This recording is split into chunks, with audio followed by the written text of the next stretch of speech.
দর্শক, আপনারা এই যে দেখছেন পেঁপে গাছের কচি পাতাগুলো এইভাবে এই যে কুঁকড়ে যাচ্ছে। এই যে দেখেন পাতার ভিতরে এই যে গুড়া গুড়া মিলিবাগ বা ছাত্রা পোকা। দর্শক, এই মিলিবাগ বা ছাত্রা পোকাই এই পাতার নিচ থেকে রস চুষে খায়।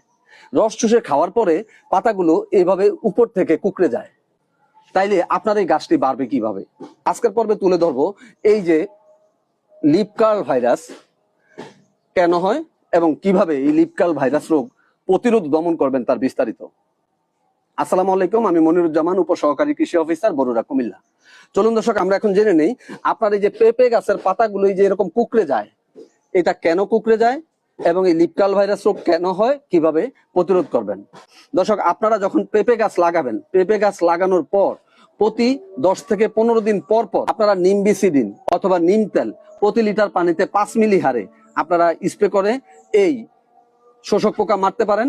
এছাড়াও আপনারা এই শোষক পোকা মারার জন্য ইমিডাক্লোপিড গ্রুপের ইম্পেল প্রতি লিটার পানিতে 1 মিলি হারে মিশিয়ে 10 দিন পর পর যদি স্প্রে করতে থাকেন, তাহলে এই শোষক পোকাগুলো প্রতিরোধ